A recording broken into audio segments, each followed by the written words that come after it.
It's a real pleasure now to say I'm joined by a man who's going to be performing in this part of the world on Saturday at Earlham Live. Founding member of then Jerico, Mark Shaw. Mark, how are you doing? Good, Dave. How are you, mate? Really good. Listen, thanks for taking the time out to join us today.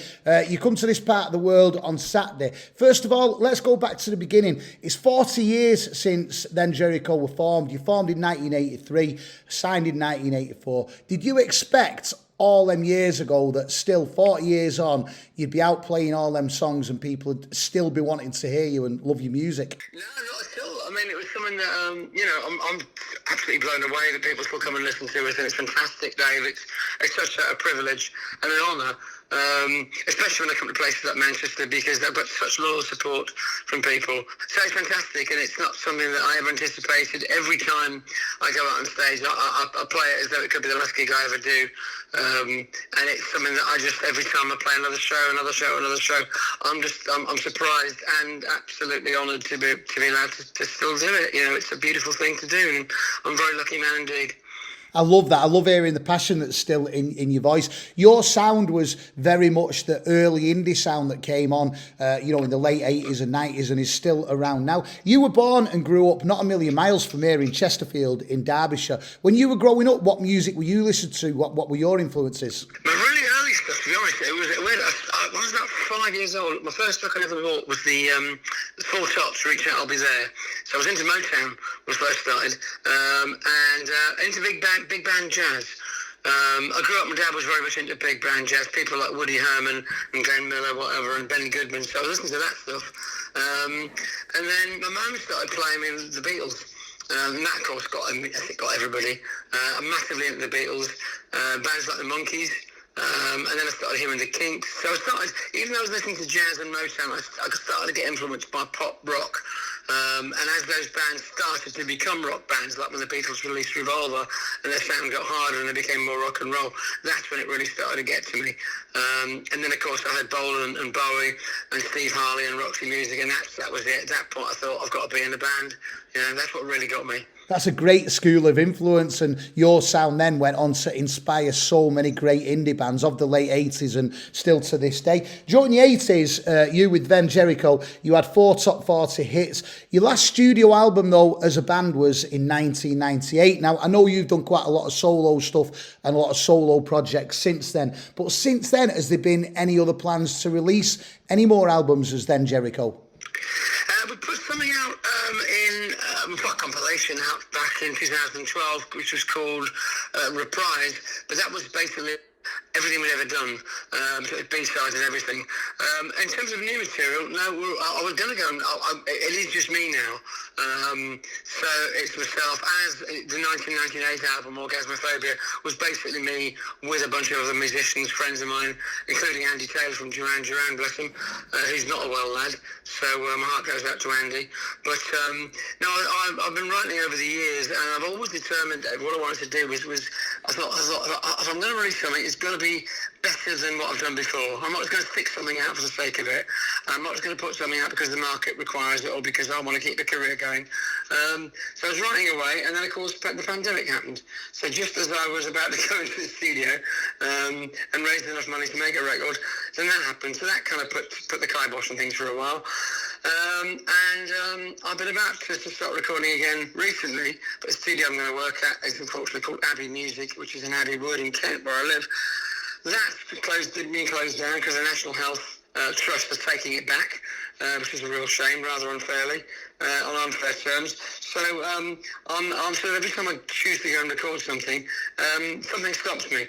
But I do intend to release a new album as soon as I get a chance, and later on this year, I'm going to be re-releasing the first 2 albums and all the demos on a record label yet to be confirmed. But if you check out Mark Shaw's Then Jerico on Facebook, or Then Jerico, the news will be up there later on this year, and then we will follow it up with something new. But it's going to be me on my own with a new lineup and with some different songwriters.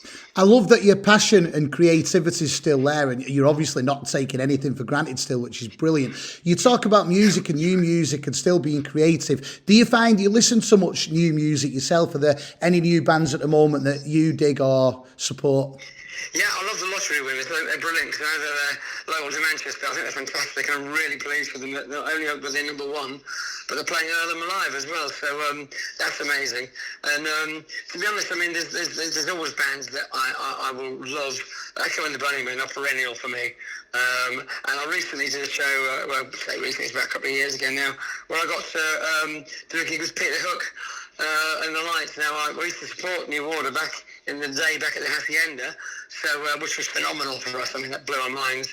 And I saw Peter play again live recently, and he just gets better and better and better. So there's the older bands, but then when new bands like the Lottery Winners come through, it's amazing. I love seeing that happen. I love seeing the emergence of new talents, and I love seeing when something breaks through and you think, well, I've not heard that before. Somebody takes it somewhere else, But I mean, I'm hoping to see as many new bands as possible whilst I'm out on the road and I do more gigs. One good thing about festivals is you do get to see bands that you wouldn't normally get to see and hear people in their live context when perhaps you wouldn't listen to their music normally.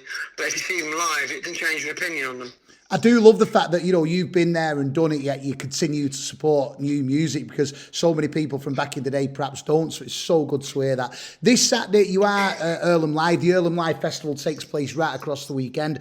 You're going to be joining us at Earlham Live on Saturday alongside the likes of Blue and Martin Kemp. Why do you think that these revival festivals that are taking place all over the UK now, such as Earlham Live, are as popular to this day as what they are? Do you know what?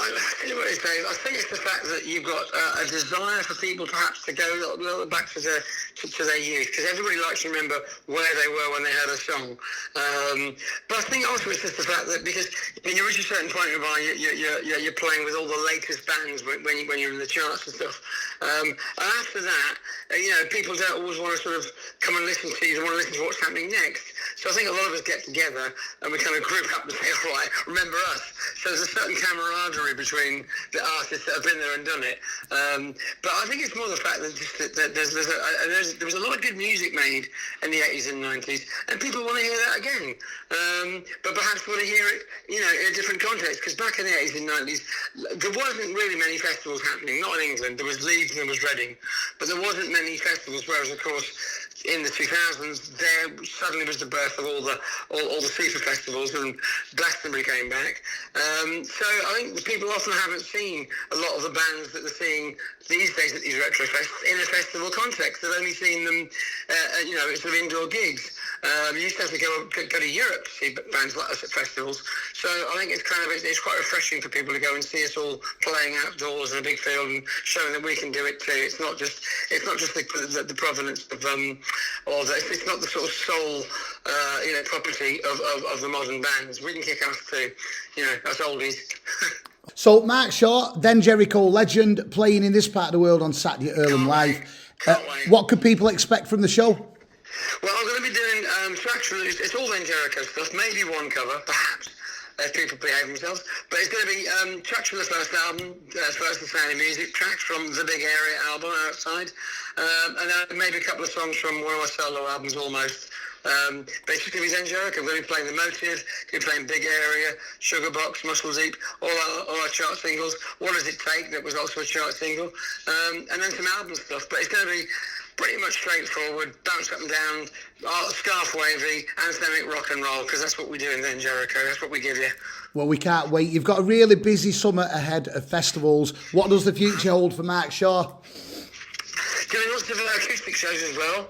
Dave, what I'm doing is I like doing acoustic shows and doing festivals, and then later on in the year I'm going back. I'm taking the band back into clubs, and we're doing standalone Then Jericho shows. We're going to be playing at an Academy, Islington Academy in October, and then we're going to be up at Morecambe and Barrow and Furness later on in December, and lots of acoustic shows around the place. If you go to Mark Shaw Then Jericho on Facebook or thenjericho.com, all the information will be up there. Well, we can't wait. Wish you all the best for the rest of the year. We can't wait to have you at Earlham Live this forthcoming Saturday. But Mark, it's been a real pleasure talking to you. Take care, and we hope you enjoy Earlham Live on Saturday. Thank you so much. I can't wait to get to Manchester and rock and roll with you people. I can't wait to see the Manchester faces out there. Thank you so much, Dave. Really enjoyed it, mate.